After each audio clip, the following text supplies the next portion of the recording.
Asante sana. Kwa heshima na taadhima nitaomba kusimama na kwenda kwenye podium kwa ajili ya hotuba yangu.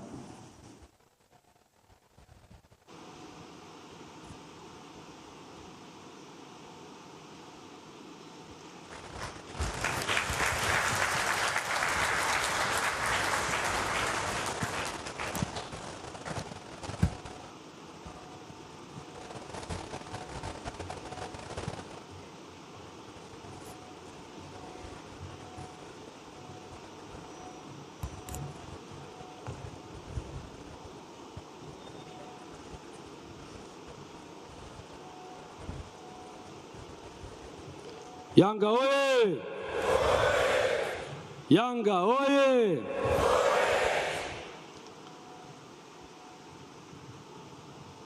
Leo ni siku ya kihistoria kwa klabu yetu kuwa hapa.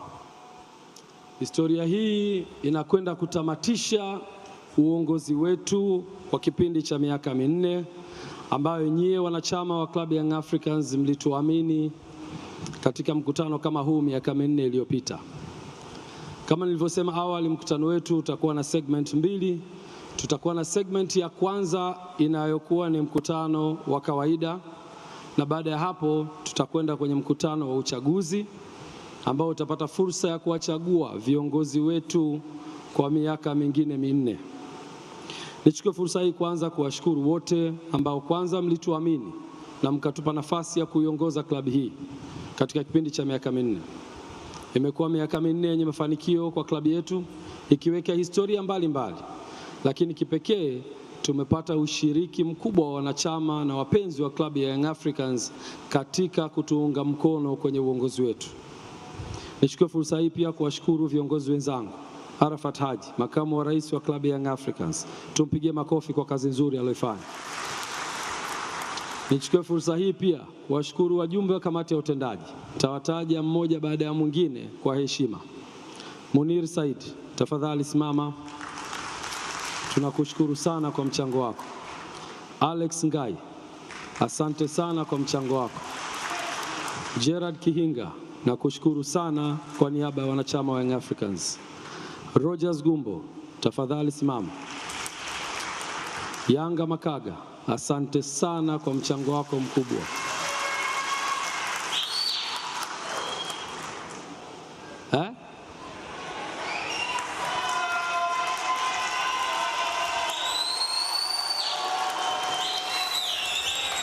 Yanga Makaga, sijajua ndugu yangu, kwa nini unapigiwa sana makofi?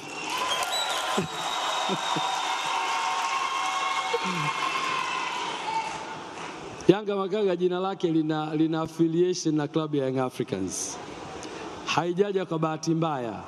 Kupewa jina ambalo lina nasaba na klabu. Haikuwa bahati mbaya. Nakushukuru sana. Gulamali, Mheshimiwa Gulamali, tunakushukuru sana kwa mchango wako mkubwa kwenye klabu yetu. Ndugu wanachama wa klabu ya Young Africans, hao watu 6 wajumbe wa kamati ya utendaji pamoja na vice president wamenisaidia sana kufikia kwenye malengo haya na mafanikio ambayo klabu yenu imeyafikia. Kwa pamoja yao tuwapigie makofi wote tafadhali. Kwa haki ya kikatiba tuna kila sababu ya kufanya mkutano huu na tuna kila sababu ya kufanya uchaguzi, na dhamira ya kufanya uchaguzi ni kutoa haki ya kila mwanachama kuchagua na kuchaguliwa.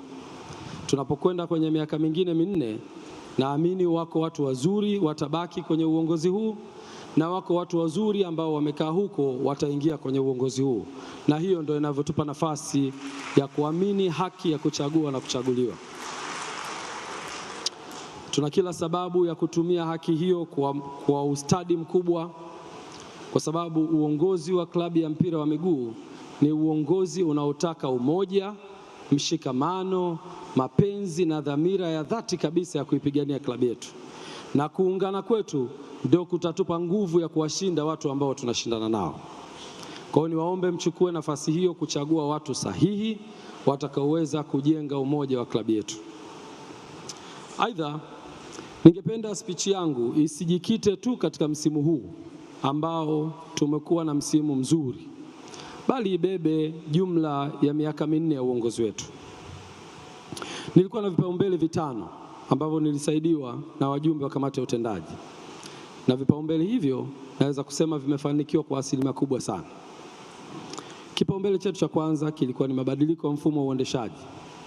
Nikiri ya kwamba mfumo wa uendeshaji wa klabu ya Young Africans ni mfumo bora kuliko vilabu vyote katika ukanda wa Sub-Sahara.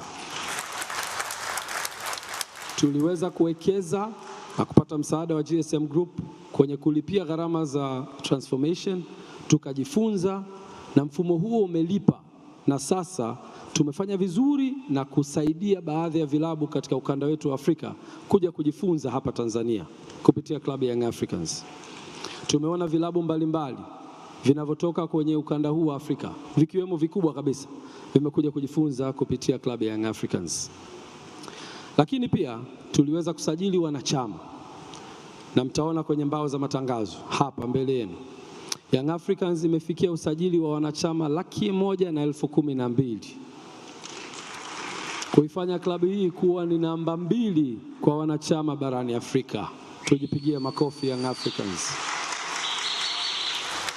Sio tu idadi hiyo, tumeweza kukusanya kiasi cha shilingi milioni 4.8, 4.8 billion shillings ambazo zimeingia kwenye mfuko wa Young Africans kupitia ada za wanachama. Tujipigie makofi wanachama. Aidha, kulikuwa kuna mgawanyo hapo, mtaona kuna idadi ya kina mama ambao ni wanachama wa klabu ya Young Africans, wakina baba na watoto.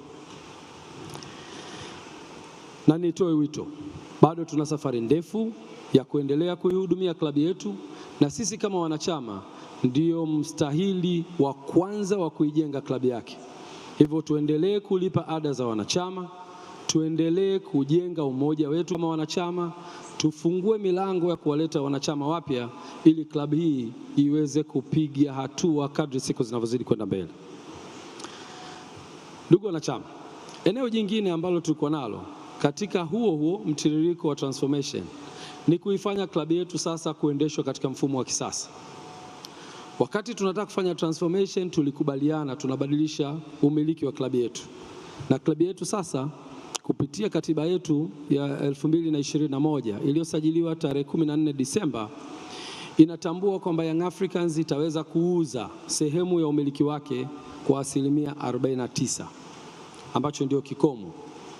Niwaambie, klabu yetu imefanya vizuri katika kujijenga katika mstahili wa klabu yetu, na sasa tuko tayari kwenda kwenye hatua ya mwisho ya transformation ya kufungua kampuni itakayouza share zake, na share hizo zitakwenda kuuzwa mpaka asilimia 49.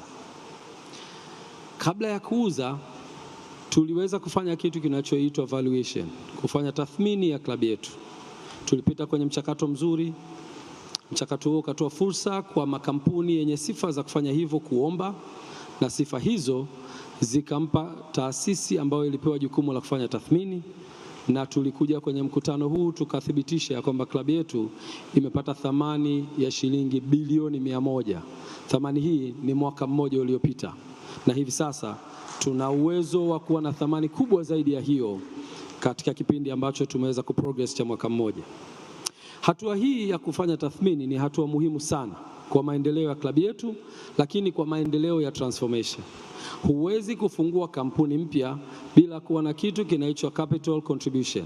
Lazima tujue tulichokuwa nacho na kitu gani kitahamishwa kutoka kwenye club kuingia kwenye kampuni mpya, ili kutoa fursa ya wale wanaonunua wajue wananunua kitu gani. So thamani ya club imefika 100 billions, na sasa tunapokwenda kwenye hatua inayofuata tutafanya kitu kinachoitwa capital contribution kwa kufungua kampuni mpya, na kampuni hiyo itakuwa inamilikiwa na Young Africans kwa asilimia 100 kwa mara ya kwanza, na tutaanza kuiuza mpaka tutakapobakiza asilimia zetu wanachama 59. So ni watoe hofu wanachama. Watu wanauliza transformation imefikia wapi? Tumeshafika mahali sasa, katika kipindi cha mwaka huu unaoanza tutakwenda kufungua kampuni itakayoiendesha klabu yetu na tutaweza kuuza shares, na hapo ndio tutakuwa tumefikia tamati ya transformation yetu.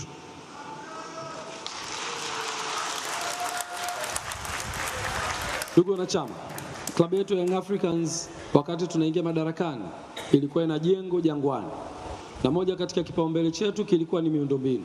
Tukasema hatuwezi kuwa klabu ambayo haina ofisi za kisasa. Katika kipindi chetu cha miaka 4 tumeweza kukarabati jengo letu la Jangwani ambalo lilijengwa na muasisi, moja katika waasisi na viongozi wakubwa wa klabu yetu Young Africans, mzee wetu Abeid Aman Karume. Jengo hili lilijengwa miaka ya 70, halikuwa lina hadhi ya kuishi, tukaweza kulifanya kuwa bora, na leo klabu ya Young Africans watendaji wake wanakaa kwenye ofisi bora. Naweza kusema hakuna klabu katika ukanda wa Afrika Mashariki na Kati yenye ofisi za kisasa kama klabu ya Young Africans. Maboresho haya yalifanywa katika kipindi chetu na tunajivunia kuwa na ofisi za kisasa kabisa. Eneo la pili ambalo tulikuwa tunalifanyia kazi katika miundombinu ni eneo la uwanja. Kabla kufika kwenye uwanja, niwape siri tu kidogo. Tumekutana na matatizo mengi ya compliance kwenye klabu yetu Young Africans tulipoingia madarakani. Hatukuwa na hati hata moja ya klabu yetu Young Africans, pamoja na kujinasibu kuwa tuna maeneo mengi yenye thamani kubwa. Maeneo hayo ikiwemo eneo la Jangwani hatukuwa tuna hati, eneo la Kigamboni ambalo pia hatukuwa na hati, eneo la Mafia Street, jengo ambalo liko Kariakoo, eneo muhimu kabisa na lenye thamani kubwa, na lenye pia hatukuwa na hati. Uongozi wenu ulifanya kila jitihada kuhakikisha tunapata hati hizo, na nithibitishe sasa tunazo hati zote za maeneo yetu matatu ya klabu ya Young Africans. Hati hiyo ya kwanza mnayoiona hapo ni moja katika hati ambazo zinasomeka na mtaziona ownership ya klabu ya Young Africans, na hilo pia lilikuwa ni jambo jingine kubwa sana, na tunashukuru mamlaka za serikali kwa kutusaidia. Klabu yetu ya Young Africans mali zake zote zinasoma jina moja tu la Young Africans Trustees, na ndio hao wamiliki wa mali za klabu ya Young Africans. Tumeweza kufika hapo na ni mafanikio makubwa sana ya kuratibu documentation za klabu yetu, na inaonekana huko nyuma zilikuwa kwenye mikono ya watu mbalimbali. Nichukue fursa hii pia kuishukuru serikali ya mama yetu Daktari Samia Suluhu Hassan kwa kutupa hati ya eneo la Jangwani, eneo ambalo limekuwa na mlolongo mrefu wa kupata hati hiyo. Niwachukue kwenye safari ya mlolongo wa Jangwani. Eneo letu la Jangwani kama ninavyosema lilikuwa na square meter 1035 ambazo hazikuwa kwenye shape ya rectangular au mstatili ambayo inaweza kukuruhusu kujenga uwanja.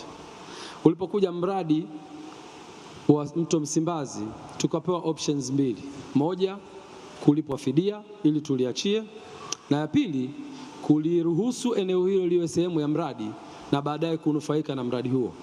Uongozi wenu kupitia kamati ya utendaji uliidhinisha ya kwamba turuhusu ardhi hiyo ingie kwenye mradi ili tuweze kunufaika nayo na sio kuchukua pesa kama fidia.